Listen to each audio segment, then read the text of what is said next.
1 has been changed to a non-published number.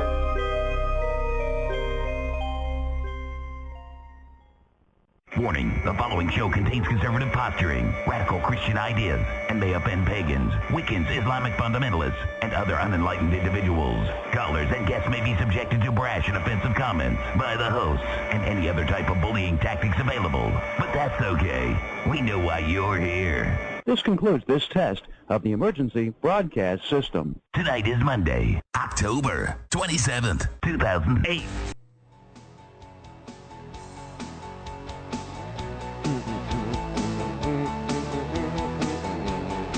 Wonderful. Welcome one, welcome all. This is Jay Scott, your only JD DJ on Omni Sound.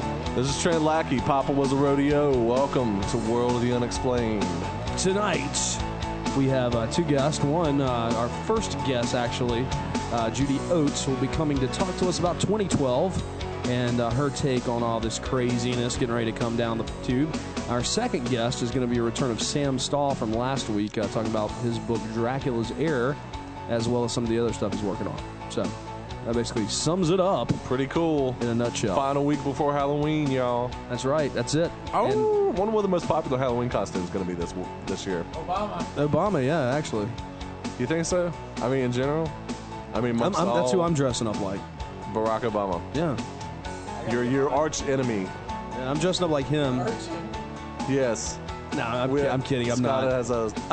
I'm dressing up like George Bush, and Chuck's palling around with me as Karl Rove. That's pretty cool. Are you really? Yeah. And D's going to be Dick Cheney. That'd be pretty funny.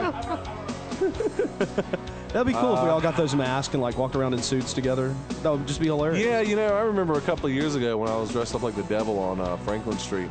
And, parts of those nights are pretty hazy, but, I remember there was a whole crew that was Bill, Hillary, and a whole bunch of Secret Service people. Yeah, I heard about that. It was when Clinton was president, too, so, it worked out rather well. Well, you know the deal with Franklin Street this year, right? Yeah, they're shutting, Yeah, they're cutting out all the parking. They don't want all those people there.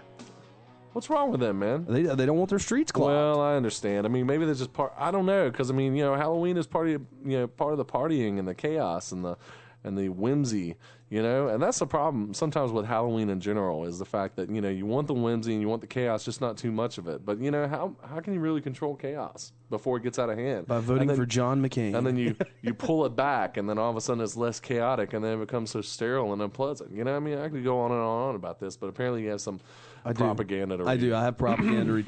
This was written by a man named Lee Walton. This is published in the Charleston Watch. Like the Walmart. The old Charleston shoe. That's right. Shrimp and grits. Shrimping. That's what this is called. That's the name of the either the article or the section it was section it's written in. Yeah. Shrimp and grits. Shrimp and grits. That's probably pretty good, actually. Shrimp and grits are good. Yeah. This is South Carolina, man. Yeah. Where this is written at. Shrimp and grits. People eat it. It's I coastal know. South Carolina. I think it probably would be kind of good because I like. Anyway, shrimp I think you guys are going to like this story. Trent, pay close attention. All right. Last Thursday, while walking to lunch on the corner of Market and East Bay, I passed what appeared to be a homeless man. I'm going to paraphrase this. He was standing on the corner, holding a sign that he had made himself that says, "Vote Obama, I need the money." He laughed to himself, and then he went into one of his favorite restaurants. He noticed that a waiter there was wearing a bright blue Obama '08 tie. He laughed again. And anyway, when the check finally came out, he decided that he was not going to tip his waiter and explained to him that he was going to implement a practical application of Obama's redistribution of wealth concept as his own personal socialistic experiment.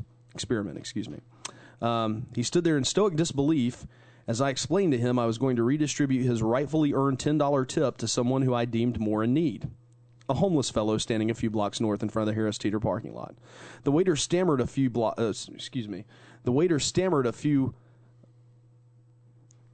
"Why practice on me? I'm just a local college student," retorts, and then angrily stormed away from the table in a steaming huff of progressive self-righteous indignation. Oh, those are nice words together. They are. Yeah. Apparently, after experiencing firsthand the application of such socialistic governance from the perspective of the rightful wage earner, my young liberal-minded waiter was quickly convinced that income redistribution was much easier to support as a noble, magnanimous social policy than when his own hard-earned income was about to be redistributed against his will to another I deemed more needy. So he went outside. He gave the homeless guy $10. and he told him to walk back to the restaurant and thank the waiter who was wearing the Obama 08 tie, since he decided that he could use the money more than the waiter who actually earned the money. The homeless guy smiled at him in disbelief, tossed his sign in the hedge, and promptly bounded for the liquor store across the street. At the end of this impromptu and rather unscientific income redistribution experiment, I realized the homeless fellow was truly grateful for the money that he had not exerted any effort to earn, but my liberal-minded waiter was highly indignant that I would take from him and give to another the honest wages he had worked hard to earn, even though the homeless recipient needed the money more. As he walked back to his office, he basically says he begins to start thinking and thought of the majority of this year's hard-earned profits that he had planned to reinvest in a few new employees, annual raises to reward loyalty and hard work, Christmas bonuses, extraordinary effort, and year-end corporate donations to the Aquarium, Coastal Conservation League, and Historic Charleston Foundation. After reconsidering his apparent politically incorrect capitalistic beliefs, the needs of his hard-working and financially struggling middle-class staff, and the six-figure salaries of the three nonprofit directors sitting in the big, stately, well-maintained buildings each called home, he decided to give every last penny of this year's profit directly to the Charleston's homeless shelter, lay off his staff, close his company, retire early, and depend upon the largesse of Obama's promised redistribution of wealth for his every need. In that brief instant, I, too, became a practicing socialist. I like that. Did you like that? A fair interpretation on a smaller scale. It's kind of like the people that say, we should raise the minimum wage, and you're like, well, if you want to, give them more money. They're working on tips here. If you think that they deserve more money for what they did, then give it to them. I mean, is that not a bad idea? I hear silence on the other end. Mm-hmm. Trent's contemplating. What are you saying? Give him. I really wasn't paying attention to your story, by the way. I was reading my can. Okay. I'm just kidding. Fair enough. But no. What are you talking about? Give them tips if they're worth the money? Is that what you're telling me just now? Yeah, I mean, what I'm saying is that, a lot of people complain about minimum wage being so low, or they complain about, the waiters only make $2 and something an hour plus tips, as in they should make more money than that. Well, if you're the patron, then it's your responsibility, if you want them to make more money, to dig into your own pocket and give them some more, right? Yeah, gosh. So no, you know what? I was thinking about something about minimum wage, but it's not at the time nor the place right now. I can't. Gosh, I have to get back to you on it because I had something to do. All right, Kay Hagan. No, it was an economics thing, and they're talking about efficiency, and the minimum wage. And I think they're saying minimum wage was either good or bad, and I can't remember which one it was. They had something to do with workforce and labor shortage, or. You know what I mean? Sure. And it was something involving that, and honestly, I just don't remember. So, okay, well, that's fine. That's fine. Go to Karl Rove's site. Look at his little map. I want to see it. Anyway. But yeah, I mean. At any rate, I wanted to get that out there for those of you people that are still undecided in this whole process. Mm-hmm. That's all I got. Okay. Well, I know. I don't really know how it's gonna swing. We have our guest online yet? Oh, cool. Okay. All right. Let's go ahead. Without further ado, let's bring on Judy Oates. Judy, how you doing tonight? I'm doing so well. How are you? I'm doing great. I just had to get my political ranting out of the way. Yeah, get out of a system before. Of course. We can't have socialists running this country. It's awful. But anyway, now tell us about your book. You wrote a book here, 2012. Now, the parts I have, Book 1, Book 2, and Book 3. 2012, The Fourth Dimension, self-help book for physical preparedness for Earth changes. Book 2, 2012, Planet, self-help book for the psychological, emotional interpretation of extraterrestrial intervention. And Book 3, 2012, Reality Revolution, self-help book for spiritual interpretation of ascension. Yes.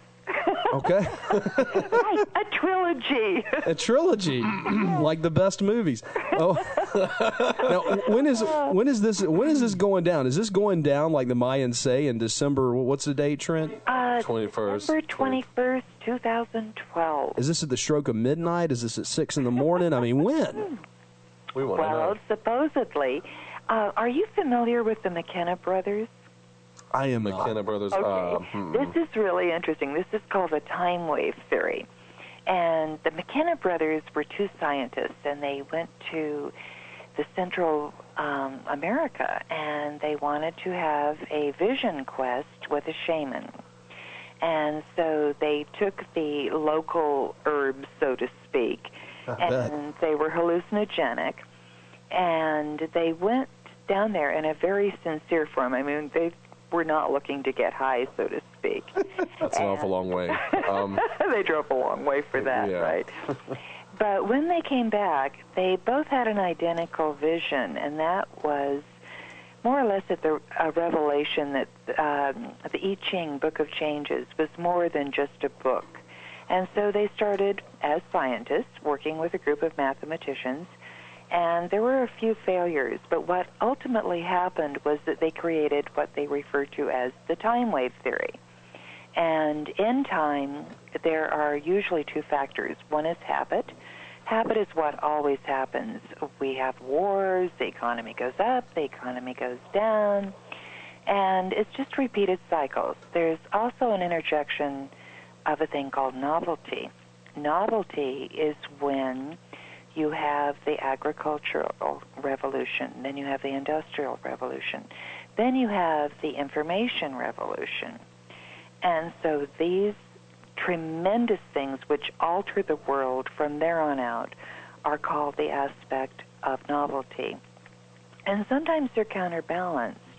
It's like you can have an infusion of a little bit of habit coming in with the announcement of, let's say, the internet or the information age, negatives such as war, whatever, which are simultaneously entering. Now, the irony is what you look for in a mathematical graph is a thing called singularity. And kind of like the black hole.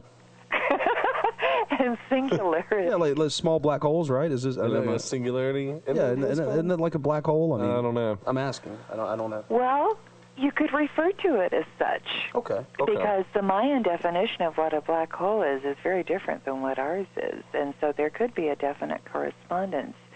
But what happens with singularity, the date that came up was December 21st, 2012. Now, this is their premise. They believe that actually starting last spring, there will be 61 revolutions as major as the agricultural, as the industrial, and as the information age. And the last 18 of these 61 will happen in the last 75 thousandths of a second on December 21st. So this is a very interesting thing because Gordon Michael Scallion, who's been declared by Newsweek as the current day Nostradamus, and a lot of people in the paranormal field also believe that last spring was the beginning. So what's charging this, so to speak?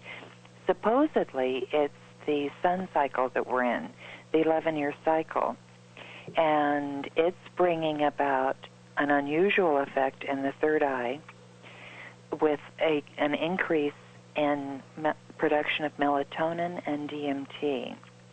And so basically what they feel is happening is that when we say that there's going to be a quantum leap in evolution, it's to do with creativity. Consciousness sometimes always, well, a lot of people feel it has only a spiritual, association with it, but it could mean that an innovativeness, creating new forms, so to speak, new ways of doing things, especially in the technological area, that it could be a birth of working with nature as opposed to against it, and also that new forms could arise from a sociological level with our interrelationships with one another.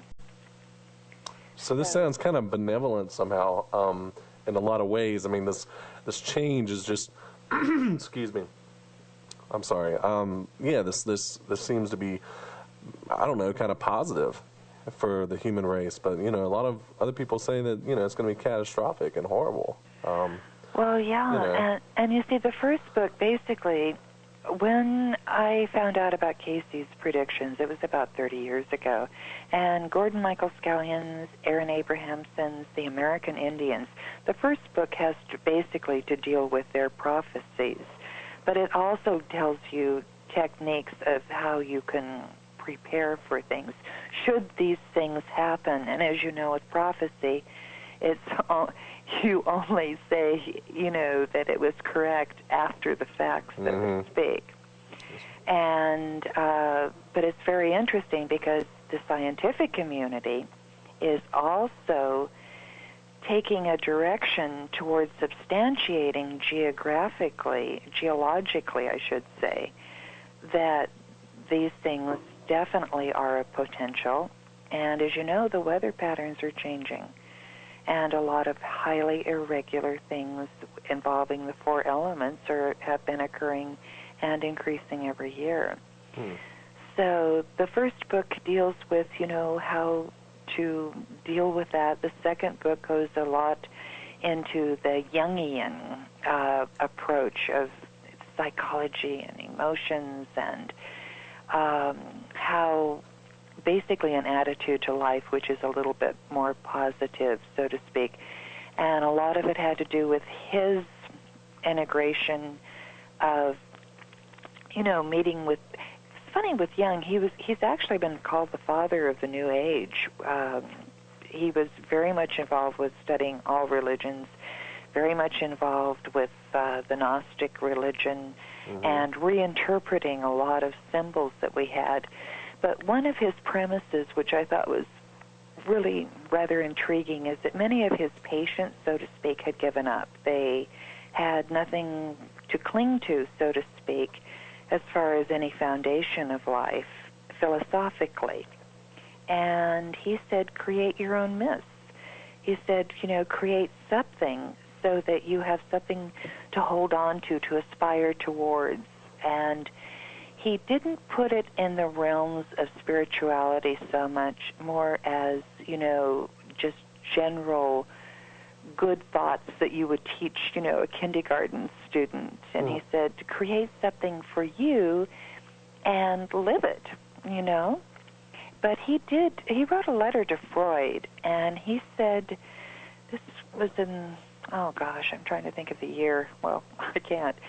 But he said that he had great faith in America, and that what he saw happening in America was more a revival of Sophia, or literally translated Sophia is wisdom, and that it would have more of a feminine polarity than a masculine polarity, and that the Pistis Sophia, which is an ancient doctrine which is preserved in the Netherlands, would be a key. And he also said in-depth psychology would be a key.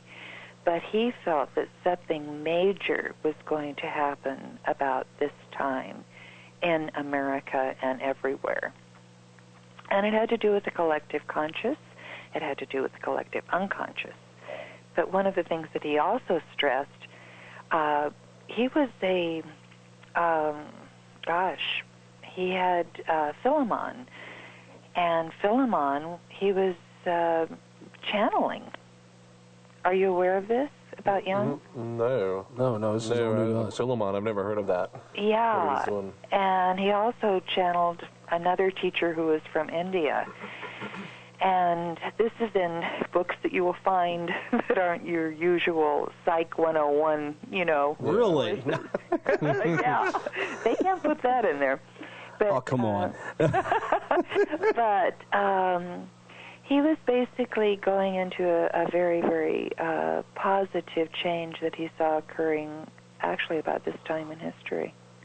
Oh. Okay. Well, Judy, we're going to have to take a short break if that's okay with you. Break? Yes, bottom of the hour. All right, we're going to be right back. You're listening to World of the Unexplained. Tonight our guest is Judy Oates, and we'll be back in just a second. Thank you. And we're back, World of the Unexplained. Tonight's guest, Judy Oates, talking about 2012, the end of the world. Maybe it won't be so bad. As we know it. We'll give us a call, 1-877-722-7382. It's 877-SCARE-YOU2. And I also wanted to mention that tonight at 10 p.m. Eastern Standard Time on the Travel Channel, they're doing Anthony. No reservations. Yeah. The guy that eats weird stuff. He's going to Dracula's castle. So that's going to be cool. And it's going to be the one on the mountain. It's Panari, not Toca de Vista. Okay. For you people who may go which one. Didn't know. Anyway, or the local number, 336-996-1596. That's it. That's it. Judy, are you with us? I'm with you. Excellent. Okay, we were talking before the break about, basically we're talking about our old pal Young and what was going on, and apparently I think we left off where he was channeling like Philemon and the other person that I'm sorry. An Indian sage. An Indian I can't sage. recall the name. Okay, well, that's fair then. Probably could not pronounce it correctly. Yeah, that's true. If I did recall it. Right. Yes. So what did they tell old Young about things? Basically, I think the Indian was channeling information from the Vedas, from the Bhagavad Gita, and Philemon was another individual who was basically just giving him insights from the time in which he lived, which was, I guess, in the days of Rome. Mm-hmm. So, I don't know. That's an interesting connection. You always talk about 2012 being, the Mayan construction, but, what would the Bhagavad Gita and the, Hindi or the Hindu sacred text? I mean, what's their connection with 2012? Well, it's interesting because the Mayans have basically one message right now, and that is they believe that all teachings, all philosophies, all religions, all races must come together and share, because the knowledge is not to be found in one particular place. It is the engagement of sharing and realizing what similarities there are. If we label something with one name, could that name be interchanged, let's say, in another tradition? No, it sounds a little bit like religious socialism, doesn't it? Well, it does.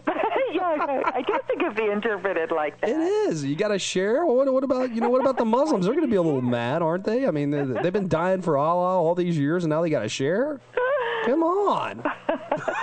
But that's what their primary one sentence is right now. That if that can happen, that it will minimize fear of something that is other than your own, and it will also minimize anger, and bring about more understanding and learning how to work with one another. And so, and what if they're wrong? Well, it's I don't know about you, but I mean, do you like to experience new things and Sure, we all do. Of course. Yeah. Well, for me, I mean, when I'm from California, basically, and I've been living on the East Coast for the last 20-some-odd years, but when I was in California, I would always find friends who were Buddhists or Hindu, or I would go to temple, and other friends of mine would, go to a metaphysical event. And but I guess what I'm asking is, what if it at the end of this, December the 21st, 2012, if it all comes down and nothing happens? Well, that I've wondered about that, because you see, I'm a researcher, so to speak. Sure. And what I do is bring in as many definitions or as many suggestions, prophecies, whatever, and just put it all out there so that you can reject, accept, whatever, on an individual level. Many people have said, okay, Casey was wrong in his timeline of what he referred to as the age of warning and the age of cataclysm, because we live in linear time. And linear time is extraordinarily precise. And there is, our Gregorian calendar is in sync right now with the Mayan calendar. I mean, it isn't off, so to speak, by a day or a week or a month. I mean, we're absolutely in sync. So if these things do not happen, in many ways, a lot of catastrophic events will not occur, and that's good, okay? Mm-hmm. But at the same time, a lot of phenomenal events will not occur as prophesied by the American Indians and psychics and, other individuals as well. So we could stay status quo, so to speak, and would that be comfortable? In the New Age community, so to speak, it's really interesting to me because some people think that the destination is the fourth dimension. So what happens in the fourth dimension? You can have laying on of hands, heal people, you can be telepathic, you can be telekinetic, you can have communication with departed loved ones. Supposedly that's the realm of the fourth dimension, and you can also have extraterrestrial communication. The fifth dimension is what many feel is going to happen, which is a higher level.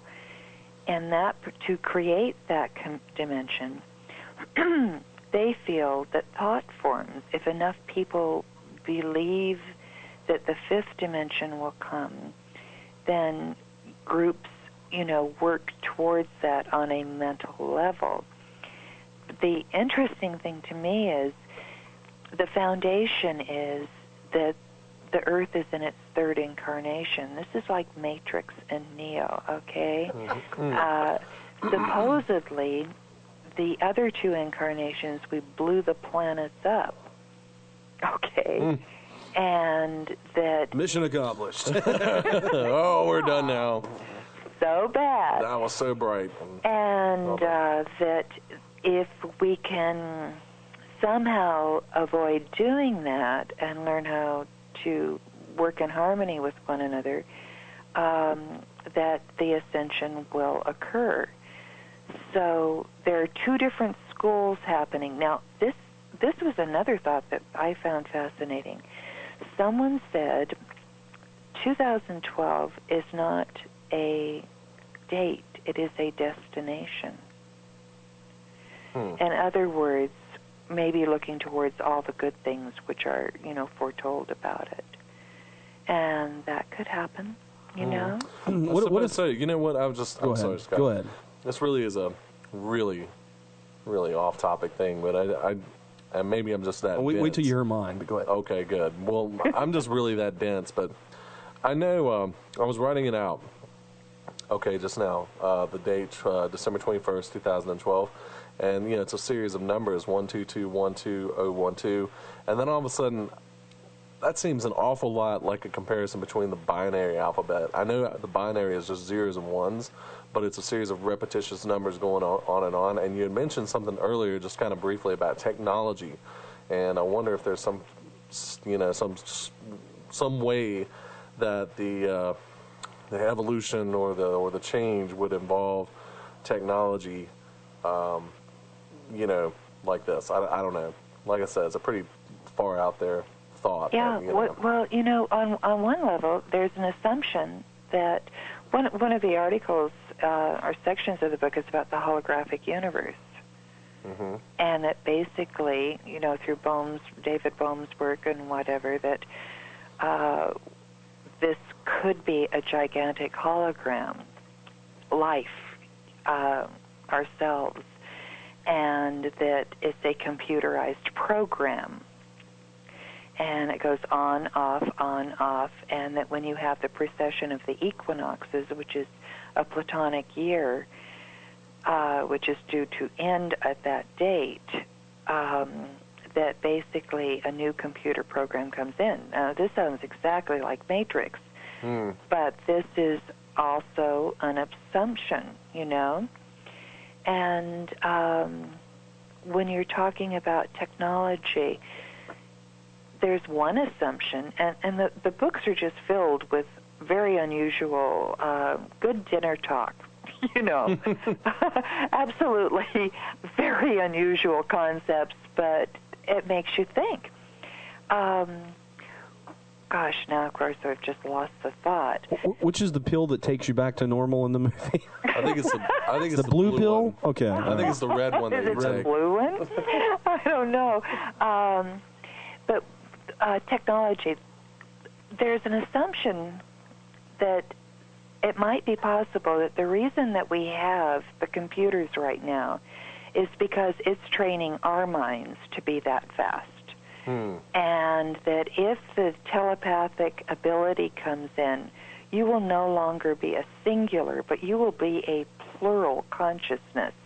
You will be able to send, you will be able to receive, you will be able to put 10 people on hold, and that with the Earth changes, there's also a prediction that the computers, and with the sunspot cycle, that the computers will be off for long periods of time. Now, when you say Earth changes, do you mean like polar shifts, or are you talking about kind of like a Planet X type thing? Well, I'm talking about increased volcanic activity, hurricanes, tornadoes, earthquakes, and then have you ever seen the maps that Gordon Michael Scallion or that Casey have designed showing a new formation of the Earth? No, I have not. Well, it kind of fits with the tectonic plates and where major divisions could occur.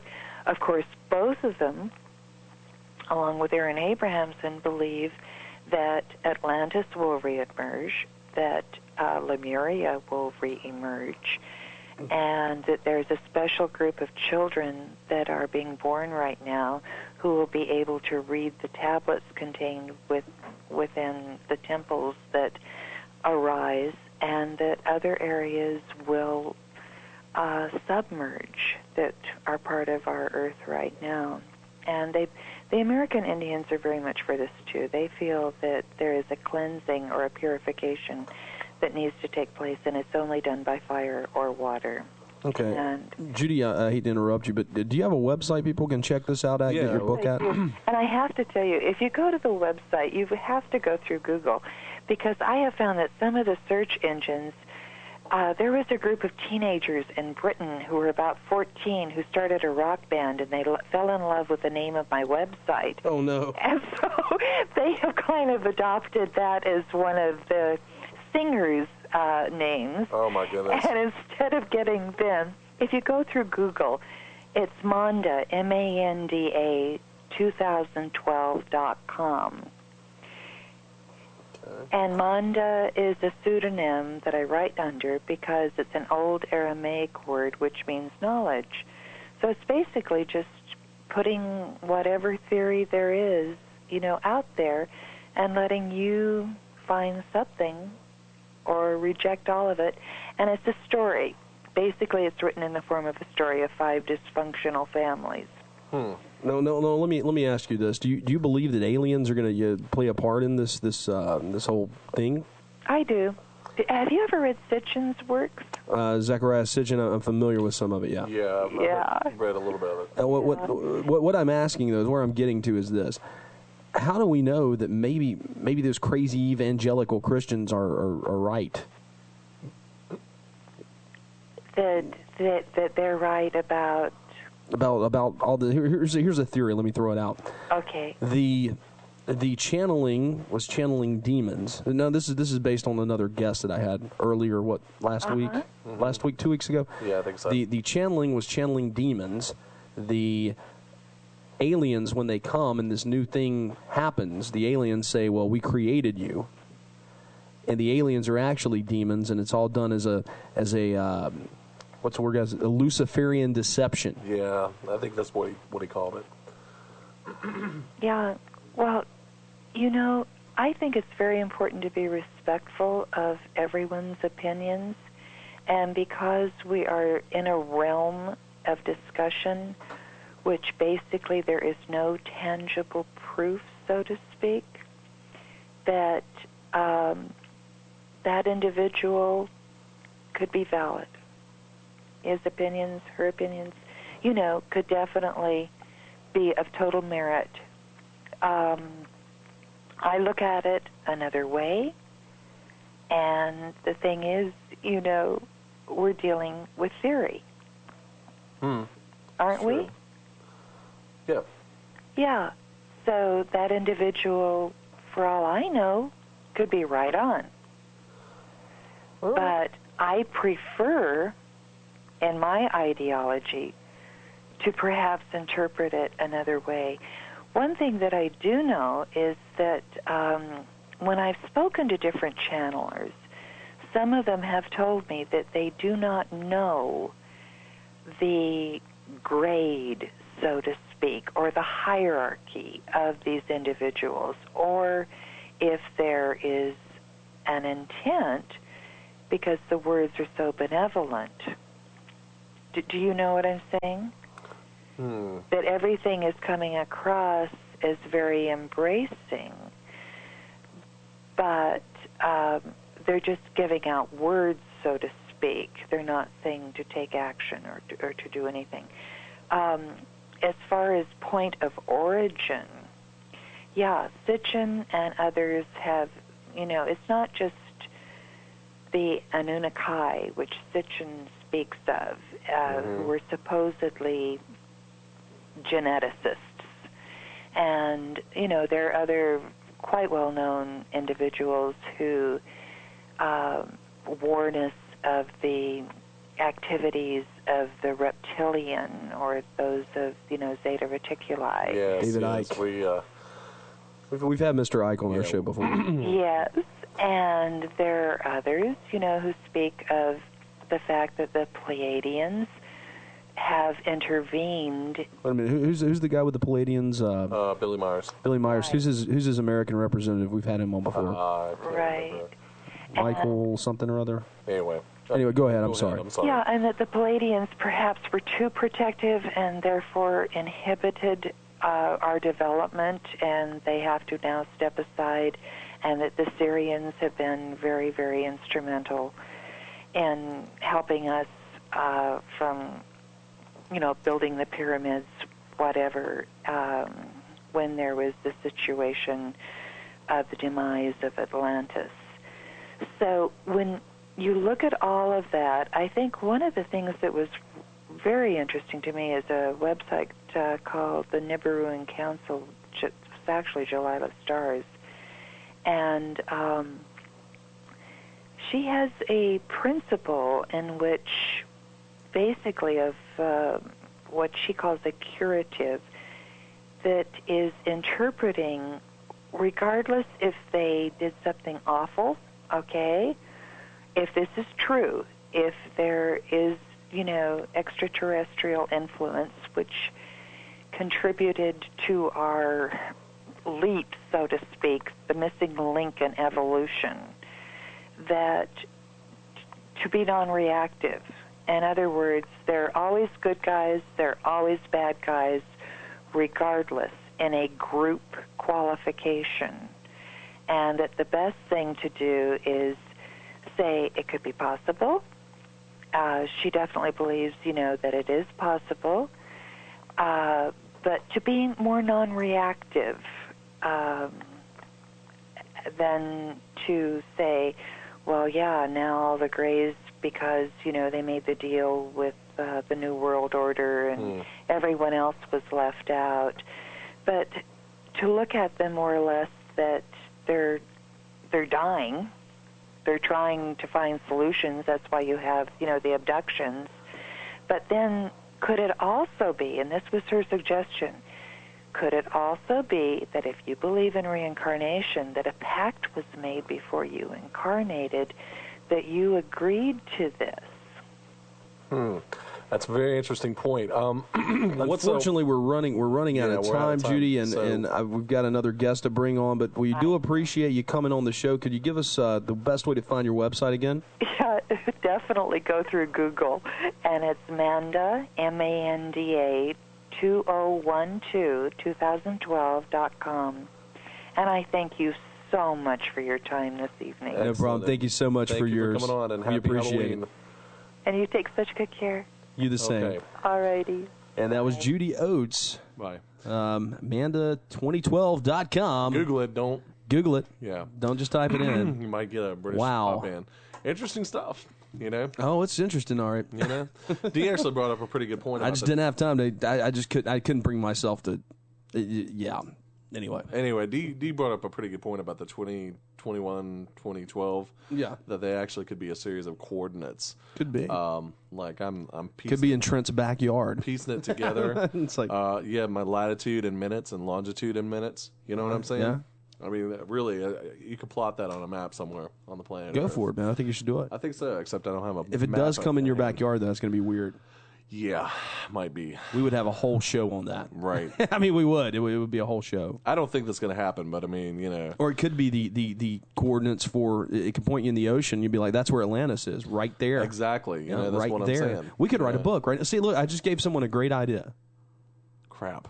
Yeah. Because then we. There you go. You heard it first here. Yeah. 2012. Breaking news. Actually, it could be. I mean, I guess really technically, it could be 2 points on the planet Earth. You know, like a 20. Well, that'd be chapter 2 and 3. Yeah. But what if it's this? Well, you know, if we look at these prophecies that never came true, and you know, Yeah, they're just off on the timeline a little bit. You know, Lemuria. I like saying that man, word. Lemuria. Lemuria. It's Oh, Lemuria. Lord. Okay, we're guys. going to be up. We're taking a break. We'll be back with Sam Stahl. You are listening to World of the Unexplained. Tonight, or in the second half of the show. I thought that was an actual effect. It's just you whistling. Tonight we've got bringing Sam Stahl back. He's the author of Dracula's Heir, and he's got some other stuff too that he wants to hawk while he's on the show. Sam, you here with us tonight? He brought his peddler's cart and his, donkey, and It'll be like QVC. It's going to be unbelievable. It's going to be Call in the fabulous. next 5 minutes. You know, one time I called QVC. Oh, no. And it was like I didn't want the thing that they were selling, but there was this cool little pyramid stand that it was on. So I just called wanted them. the And I wanted to stand? see how much they're going to sell the stand for. And They told you it wasn't for sale, didn't they? yeah, I was really disappointed. And never shop QVC while you've been drinking. Yeah, well, actually, Wind up with all that- kinds of Wind stuff. up with a hangover and 11-foot tall resin giraffe. And everything. yeah, that's This sounds like a personal experience thing here, Sam. No. I would never do that. that's foolish. Never give some guy my MasterCard number at 3 a.m. and let him take $570 off of it to buy an 11-foot resin giraffe. That's crazy. He That's says pretty this ridiculous. as he's sitting beside his resin giraffe, stroking its back right now, talking to us. There, Gertrude. I'm not talking bad about you. Not at all. Well, Sam, tell us about your book Dracula's Heir. I know we mentioned it a little bit last week, but give our listeners a feel for it. And how's the sales been doing for it, by the way? Well, I think it's been doing quite well. It's out on the, as I think I mentioned the last time, it's out on the Scary Halloween table at Barnes & Nobles across the country, and of course it's available at both finer bookstores and the more disreputable bookstores, too. It's a murder mystery that you get to solve yourself. I mean, it's a novel. It's set 10 years after the original Dracula, and it's about another series of murders. And it uses pretty much the same cast of characters to try to solve it. The best part is the book includes 7 or 8 clues that you can actually take out and examine, and if you study them closely, you can actually figure out who the murderer was in the story. And if you need some more help, the last chapter that sort of tells everything is sealed, and you have to pop the seal on it to read it to get all the answers. But we definitely encourage everyone to try to draw their own conclusions before they open that seal. I got most of it. I'll say I got about 90% of it. Oh, great. Maybe 70, 85 to 90%. Did you get it though? Yeah. You figured it out? Yeah, pretty much. There was a couple missing pieces that I didn't figure, but all in all, I got most of it. It's pretty good. Cool. There's a couple key pieces I missed, but all in all, it was I was pretty much right on. Yeah. And this is part of a series too, if I understand correctly. Yes. Yeah, it's a series of interactive mysteries. The previous ones were Sherlock Holmes mystery, and the next one after that was Batman, and Dracula was number 3. That's just weird for Batman. I mean, I don't know. Was it when the movie came out? I mean, Batman's a detective, you know. No, I understand. According to the comic mythos, you know.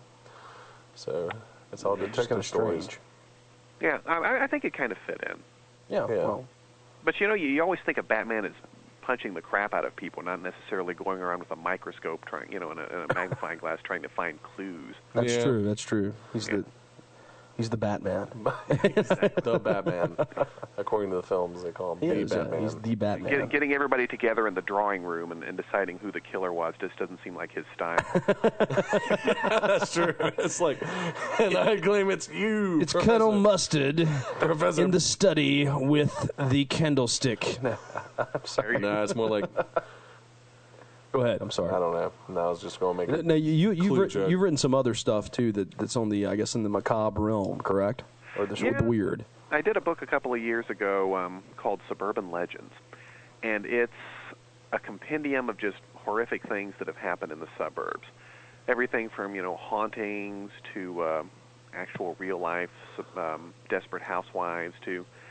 I think we have a whole section called Lawn of the Dead, which is just devoted to people who've buried things in their yards that shouldn't ought to be there. Well, give us some examples. Yeah, here. Sam, 'tis the season after all. Could we hear an example or two from that book? Well, just to totally take it off the spooky part, one of my favorites, because it just seems like such justice, is about a really high-end community, which I believe was in Illinois, and it was all built around this beautiful big lake, and everybody paid a fortune to get their houses on the lakefront property. Sure. Well, what they didn't understand was that the geology of the place was wrong for this big man-made lake. One day, the lake sprung a leak, and it drained in like the course of 5 hours. Ooh. Whoa. So all these people had these lovely bog-front property now. Just millions of dying fish, and the best part was, the homeowners association got together. Everybody contributed some stupid amount of money. They plugged the hole in the lake. And they did it again? They filled the lake up, and it drained in 6 months again. Oh my gosh! Why they popped out? I mean, and this was literally it was like a cartoon. It was just pop, a drain sound, and the lake was gone.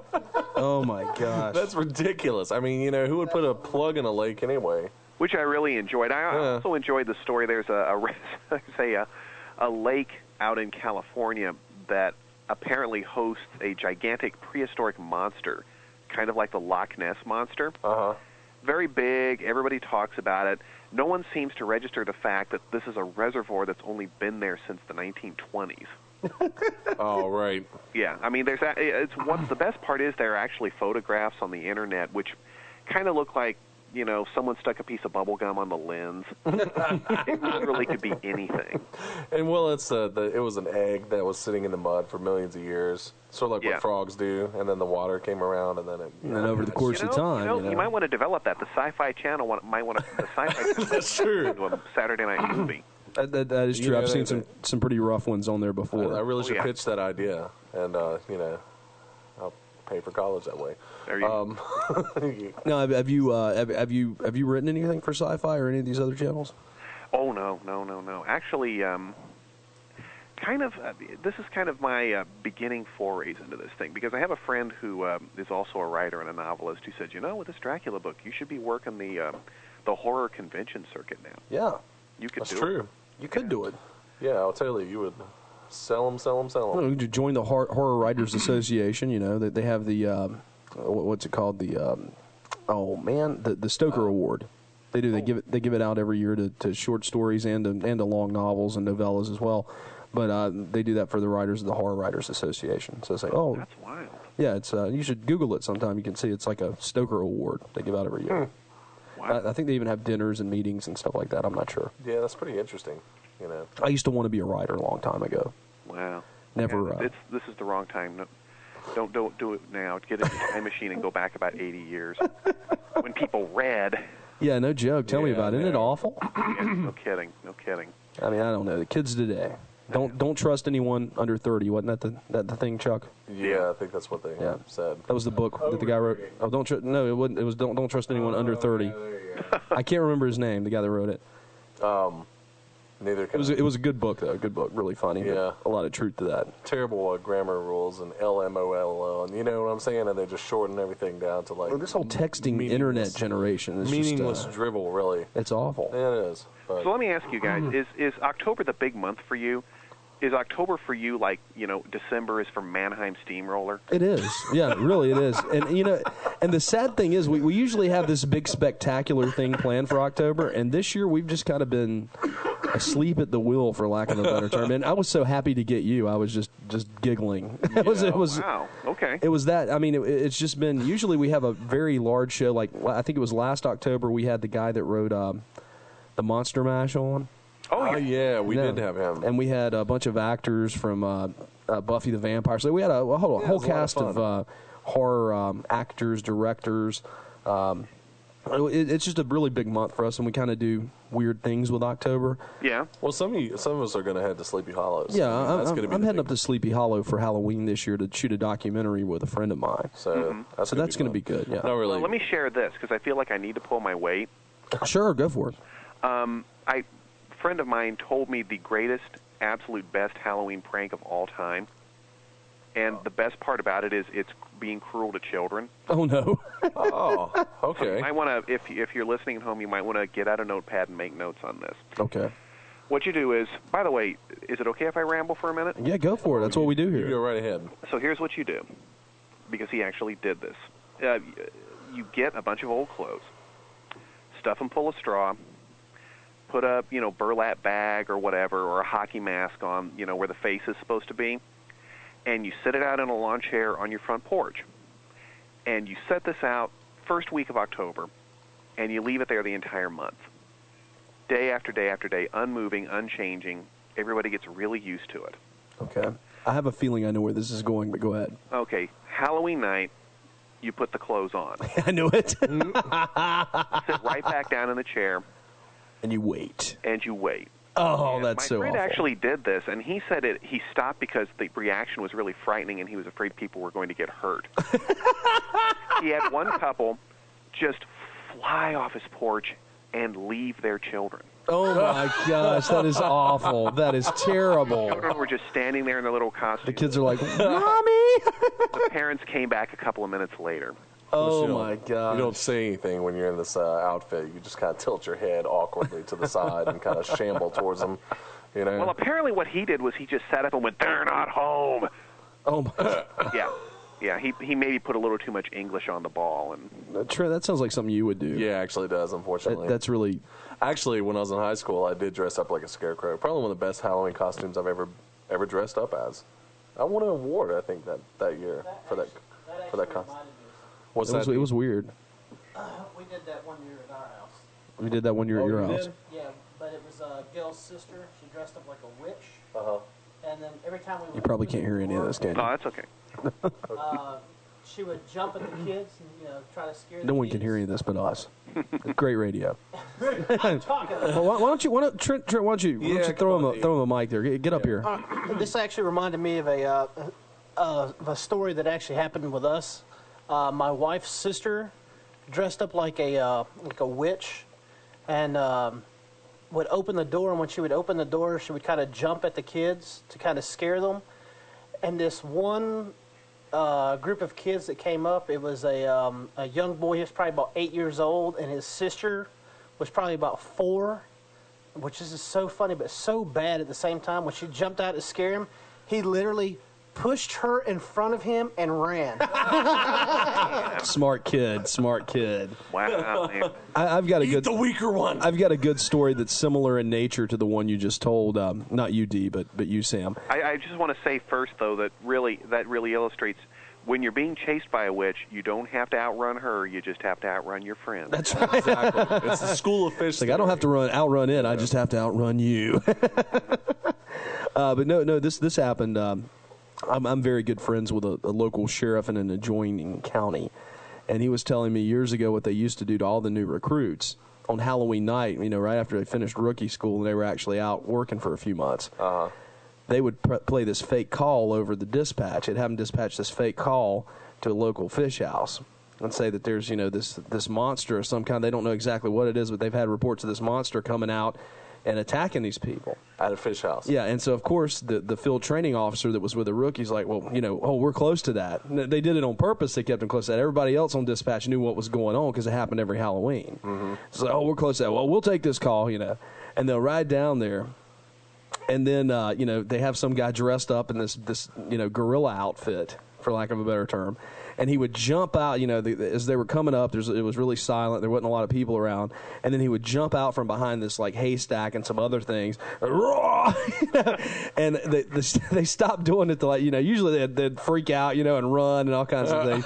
But they stopped doing it because, the last year they did it, the rookie drew down. Yeah. I was going to shoot him. They're like, no.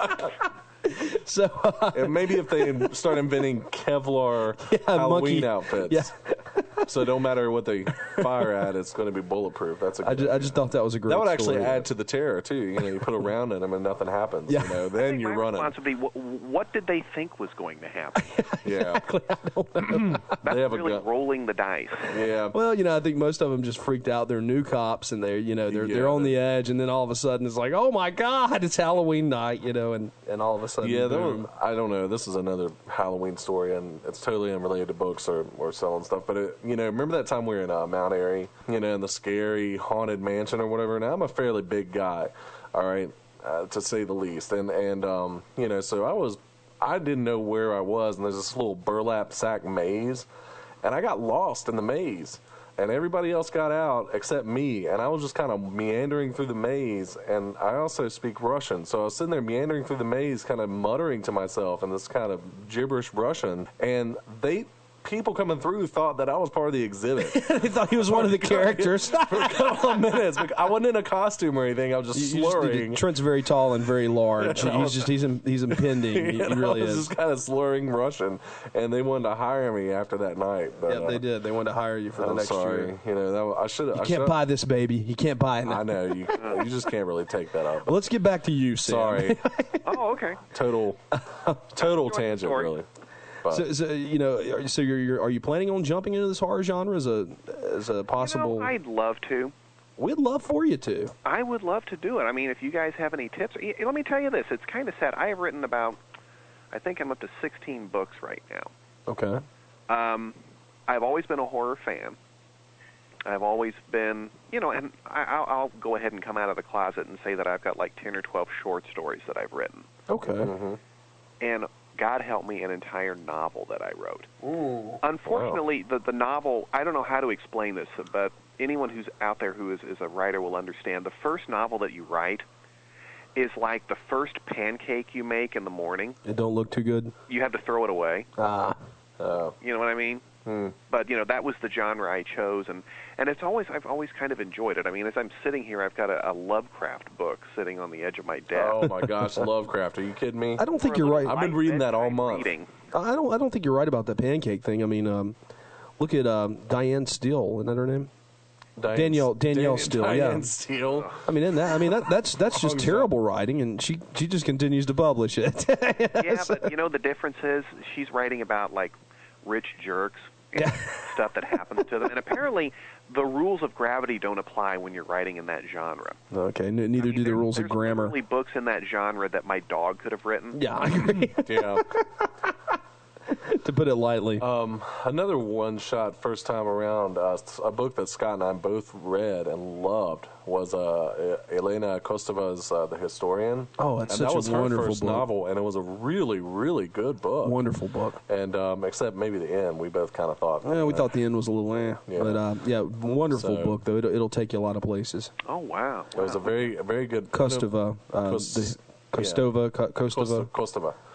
The Historian. That's the name of the book. But it was really, really, it was really wonderful cool. book. And, it was like it's about Dracula, obviously. And I'm a big fan of Dean Koontz. I think he's a wonderful writer. Same with Stephen King. Both of them wonderful writers. And I think that Stephen King said it best: is if you can you learn to write. If you can write fiction, you can write horror. It's just like anything else. I mean, it's just the craft of making the characters, and I think you do that well. Oh, thank you. I really felt like I was in the zone. I don't know how else to say it when I did this. But they're believable characters. The characters in this book, it's just like picking up from where Dracula left off. and that's why I liked it so much. And I love the way that you kept it in the same kind of style stylistically, as far as the journal entries and that kind of thing.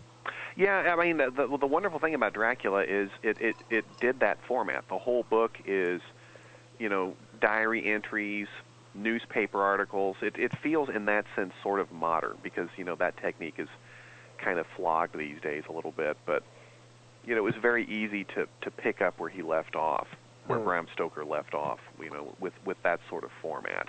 The only thing I didn't want to do was to try to do English accents. Yeah, got a bit out of hand. Yeah, that could be a problem. I wasn't going to do, good day, governor, any of that. No. Top of the morning to the where the bang is a mash or whatever. Exactly. Don't even know what that was. They've got some spotted, whatever. Not going to do that. Even though, of course, Bram Stoker did it constantly. But now, what do you have a website yet, Sam? Oh God, no, of course. Well, we talked about this last week. Yeah, you had a whole week, man. Exactly. To develop this, learn the internet in a week. I know. Come on. Talking about 1992, so. That's cool. 92 was an all right year. It was, wasn't it? Yeah. I think, were we sophomores in high school? I don't even know. Yeah. It's pretty cool. Yeah, we were. We're sophomores because. The only part about the 90s being in high school in the 90s that I regretted is the fact that I could have been in high school in the 80s when the chicks wore the really cool, You know what I'm talking about, the little black mini skirts and tease their hair. The hair that went straight up. We got the granola stuff. What gives, man? You're 16 and 17 years old. You don't want to see this, corduroy wearing, flannel wearing baggy clothes on some chick you think's hot. Nah, you don't want that. That's what we got stuck with. It was not fair.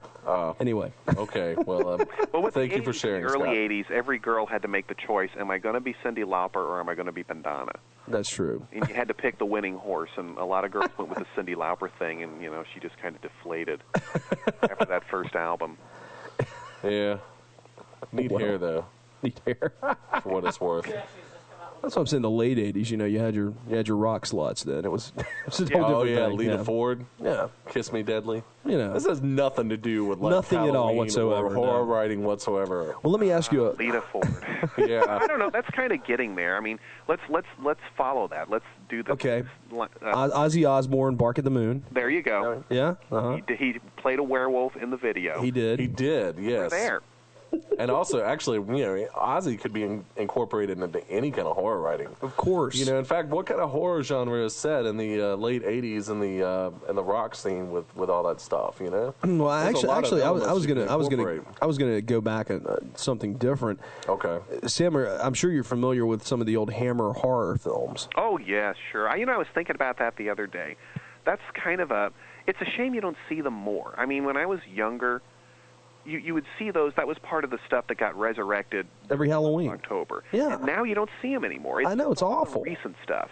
And it's terrible because that's the classic. That's the stuff that you want to see on TV late at night in October. On Halloween, sitting around watching. Like they're remaking the Wolfman. They're remaking the Wolfman. Do they have to? Let me just get on my soapbox for a minute. Go for it. Let me just get on my soapbox. They're bringing out The Day the Earth Stood Still, starring that dork from The Matrix. Whoa. Who am I thinking of? Whoa. that guy. Douche from The Matrix. Keanu. That's pretty much how I refer to him, because from The Matrix when he just went, whoa. And whoa. That's pretty much what he does every movie, really. Go. Wait, here we go. Trinity? The Trinity? Thank you. That was my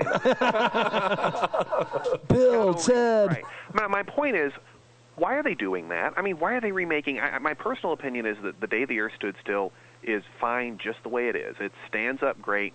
Why are we doing a sequel? Hey, let's film it in color.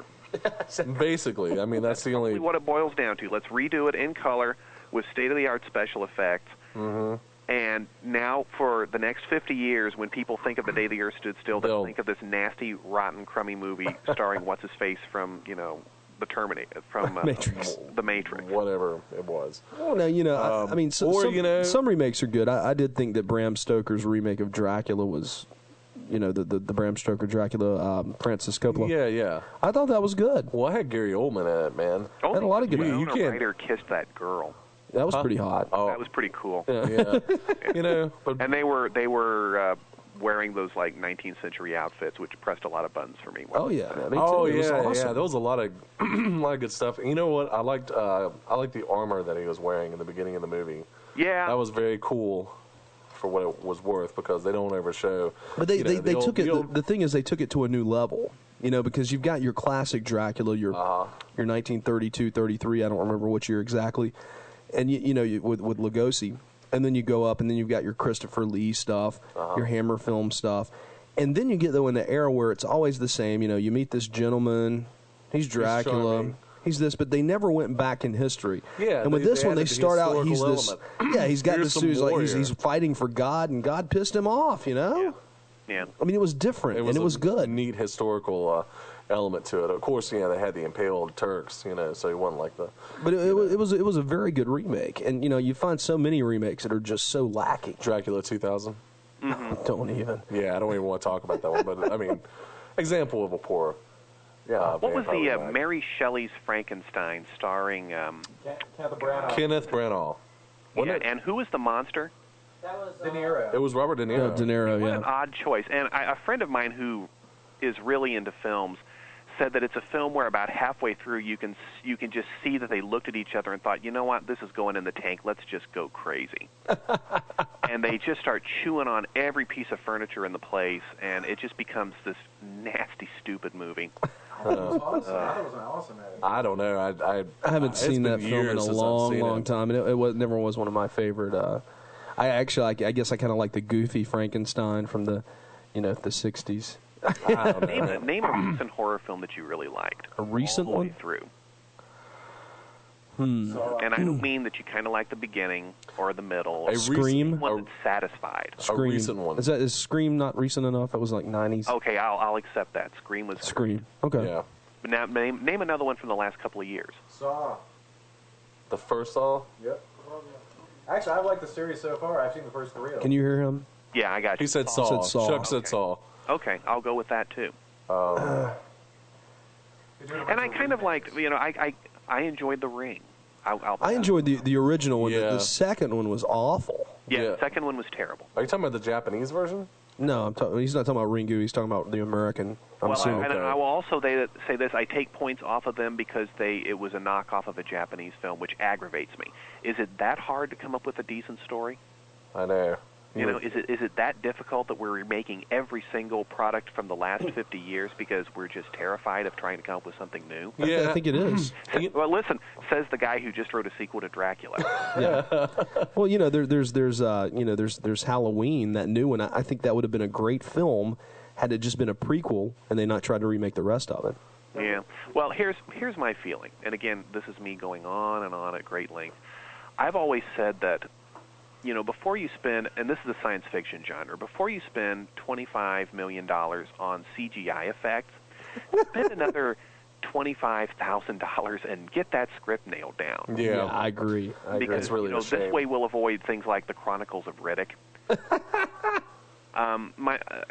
It's just, and here's the corollary to that: if you get a good script, you don't really need the $25 million worth of CGI effect. No, I agree. And the corollary to that is, in the horror genre, it's inversely proportional. The amount of blood they spill is inversely proportional to how effective the movie is. And it's not the old Hitchcock way of doing it psychologically. Mm-hmm. It's like people want to see it. Yeah. Because it's what Scott and I agree on in a lot of ways is that true horror, that element of fear is not from the goriness, from the, visceral blood and guts and spewing everywhere. That's like your Friday the 13th, which Chuck informed me that they're going to make a new one at some point. Really? Horror is psychological. He runs now? Yeah. You know what I mean? I mean, it's basically that. If it's the real remake, I don't know because it's his mommy. Yeah, it's his mommy. But anyway, so that's where the horror is. It's in your mind, well, mainly. To quote Lovecraft again, Lovecraft always said, why sit around, why show the monster, because it's not going to be anything like, as anything as terrible as what's in your head. Mm-hmm. True. When you bring out the guy in the rubber suit, it's over. Yeah, I think so. I think it's better to keep that. I did love the Halloween series, though. I really did. Yeah. Oh, really? And I think it's because the characterization, you've got Michael, but you've also got the Doctor that's constantly there, and those two, the way they play off pro and antagonist, it just made it fun for me. Oh, yeah. And part of the suspense of that is always the chase, you know? I'll tell you a quick story about Carrie. Okay. This will date me. Excellent film, I was in high school when this movie came out. Great. You know, they showed it like last week late at night. I watched it again for the 80th time. A friend of mine went to see it, didn't show up for class the next day. Day after that, he shows up with a big bandage on the back of his head. Okay. So he's sitting in the back row at the movie theater with his idiot friends, and they're watching it, laughing at the movie, making fun of it. And they get all the way to the end, and Carrie's arm comes up out of the ground. Remember that? No. At the end, when the girl's having the dream sequence, and she goes to where Carrie's house used to be, and she puts a rose down on the ground. Okay, yeah, okay. I know what you're talking about. Okay, go ahead. My friend was making fun of the movie up to that point, and at that point, when her arm came up, he slammed his head back so violently that he smashed it against the wall of the theater, and like, yeah. Oh my gosh. Kidding. Yeah. So, you know, and what was that? You know, no blood, no special effects, no nothing. It was just sheer anticipation. Yeah. Exactly. Well, you know, the whole, you remember the old movies, like, I'm trying to think of the name of it now, where they, the old stuff they would do in the older 60s movies, 50s movies. Like, Did you ever see the original House on Haunted Hill? I love it. It's one of my favorites. I've got it on black and white on DVD. I hated they remade it. This is getting very obscure, but I made my wife sit through the whole film just for the specific scene where they're down in the basement, they're knocking around this guy and a girl trying to find secret passages. Yeah. And it's just real mundane, and you're like, I'm going to go to the bathroom, I'm going to get some popcorn. And this girl stands up, and there's this hideous old lady standing behind her. And it just is absolutely one of those ones where you wet yourself a little bit. Well, you know what turned me on to that film is I think it was on AMC one Halloween, and I saw just the tail end of it. And I'm like, oh my gosh, I got to find out the name of this movie because I've got to buy it. And then I found it. But you know, what was it? What was it? I don't remember. The Tingler. Yes, back in the day, they would wire too. Yeah, but they would wire like every so many seats with electrical shock, so the person sitting. Do the entire theater, but it was too expensive, so they had like 5 or 6 of them. And, you know, they'd hire a girl to get up in the middle of the film and run out screaming. I mean, this is great stuff. Why don't we do stuff like this anymore? Oh, you know, it's just a different world. Yeah, maybe so. We've got a caller on the line, one of our old dear friends that calls in from time to time, Rich Anders from Georgia. Rich, how's it going? Rich, how you doing? Doing fine. You're having a very interesting topic tonight. We are. We're having fun. This is Sam Stahl. He wrote Dracula's Heir. Hey, how you doing? Fun with horror. Well, let me add the ultimate horror to your tonight's show. Okay. Do you remember last time we talked, you asked me when the date for the end of the world? I'm sure I did. When is it? Well, I told you it would be in the December 21st, 2012. But it looks like there's been a change of plans time-wise. It's between the election and the inauguration. And I hope you guys are going to have a lot of fun with that date. Well, crap. It's between the election and the inauguration. That's not very long. Yes. That's Rich, what about book sales? You can't even get any hardcover, soft cover action out of that, man. Come on. No, that's not the consideration. I just thought I'd give you the information because he gave you the other information. And according to the information that I have right now, it seems that the first information he gave you is not valid anymore. Well, yeah, okay, I mean, 2012 would just be too predictable. Everybody was looking. Well, everybody says that. Yeah. Okay. Well, you won. So you can't give us an exact time, just sometime between the election and the inauguration. Well, that's the time frame. Did you hear what Joe Biden said? Which part? Well, what Biden said about this testing of the Obama. Yeah. Well, that he's a little bit off with the time. It's earlier. It's sooner. That's what I heard. So do you think Obama's going to win? I think Obama is going to win. Not only is Obama going to win, I believe that the Democrats will have a big sweep. They will have at least 60 seats in the Senate. And that's why we're all going to die. All the socialists are taking over. That's exactly it. That's exactly it. But, that's why finally to really top everything, we throw in the end of the world. Well, just have a good time watching Dancing with the Stars. No, it's over. That's why I came here. Okay. Listen, watch that show and forget about us, man. Oh my gosh. Come on, there's stars, there's dancing. We don't dance. No, even if we could, no one could see it. I watched the show, and now it's over, so I thought I'm going to have some fun with you guys and tell you a topic that matches your topic of horror of tonight. Okay. Is it considerate of me or what? Very considerate. We appreciate it. Okay. Absolutely. Have a nice evening. Thank you for your call. Bye. Thanks, Rich. Bye. Happy Halloween. We love some Rich Anders, man. He's a crazy guy. He's wild and crazy. That little ray of sunshine. He's great. He really is. He's a regular. Oh man. Yeah. So might as well pack it in. I wish you could have nailed the date down a little bit better. Me too. I mean, it just reminds me of the whole Ghostbusters thing. That's where I stole. That's where I lifted that line from. The psychic. You're not gonna. That's not even enough time to to get into your soft cover book sales. It's gonna end on Valentine's Day. It's like Valentine's Day. Bummer. Yeah, probably one of our favorite scenes from that film. On the other hand, I'm not going to waste any time buying Christmas gifts. Yeah, exactly. There you go. Hey, man, this guy on this radio show told me the world was in Tahiti, man. Well, no, you might as well buy him because he said between Election Day and the inauguration, and the inauguration's in January, so you might get stuck with it. Did he say how? I think I know. Oh man, I hope it's in a similar way to whatever people think 2012 is gonna. I don't. Are you familiar with the Prophet Yahweh, Sam? Oh hell no. Okay, he's this UFO caller. Google him later, Prophet Yahweh. Like Yahweh is in the Jewish Bible. Yeah, he actually called down UFOs on live TV in Las Vegas. Once, only once, but it is a compelling news story to watch. Well, now if you go to a site, he's standing in front of outside of his house. Actually, he's put up this thing that says Obama for president, and he's endorsing him because Obama, he says, is the only one that can save us from the extraterrestrials that are going to come down and help lead us into this new millennium. I'm not maybe making that's this the connection. Then extraterrestrials come up. That's the test. Now keep in mind that Prophet Yahweh is a very militant. I think he was a former Black Panther. Soul brother. Yeah, I mean he is very hardcore into the whole, that thing. It doesn't surprise me that that's who he's supporting. But he's an interesting. But it's just really. Sam McCain was also courting him, so he announced this on Face the Nation or something. Yeah, I think so. But it is some funny stuff though. You should just Google Prophet Yahweh just to see the UFO call down is. It is somewhat strange. I mean, it even freaked out the newscaster that was there. Yeah, He's like, it was a little. I had weird. to call my producer because we had a change of plans. This really happened. He's like, yeah, I can really see. I mean, you should really see this. It's hilarious. Good so, okay, let's see. See, my big problem is with people who are big into reincarnation. Oh yeah.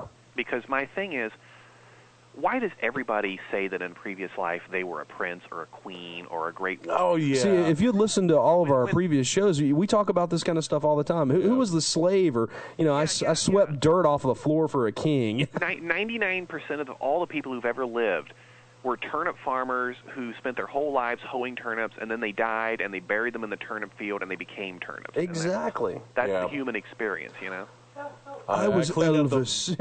I cleaned up the vomit for the king or whatever. Yeah. Some kind of unpleasant job. Nobody wants to admit that. I was the king's sphincter scraper. I mean, exactly. Oh. Or I was the cabin boy on such and such ship. You know what I mean? Come on. I charged at the Battle of Verdun, and I died in the first wave. Oh, exactly. A psychic who said, and I was 16. You were drunk and unemployed in your last life too. Yeah, exactly. It's just a cycle, man. I can't help it. This is your part in the giant cosmic wheel, The Akashic record is flawed when it comes to me. Yeah. But no, I mean it is some strange stuff. Tell us more about some of the things from your other book. I'm curious about some of these suburban legends. Well, we had one great story which I think you guys will like. It's a guy out in New Jersey who got in trouble for a lawn ornament he had in his front yard. Normally, the town doesn't really bother with it, but this particular lawn ornament was a 30-foot tall concrete statue of a Sumerian fertility god. Oh, my gosh. With 4 horns and glowing red eyes. Yeah. And people were wrecking their cars because That's awesome. And there it would be. It was from a 1950s film. It was this giant prop. The movie starred Victor Mature. I can't remember what the film's name was off the top of my head. I have a feeling it'd be on an MST3K. For years Possibly. and years, it was sitting in front of a beauty salon, out on the New Jersey Parkway. And they wanted to get rid of it, so this guy bought it and put it in his yard. And finally, the townspeople said, "You're going to cause a wreck. The children are frightened. It's scaring horses at a nearby ranch." That's great.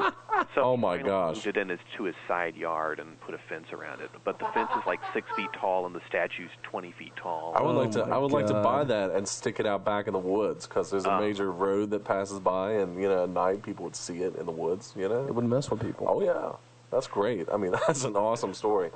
Wow. And there was also a story about a housing development out in San. I say in the book, one of the great concerns is, and I know that I have always worried about it, when you buy a new house, are you sitting on an Indian burial ground? Yeah.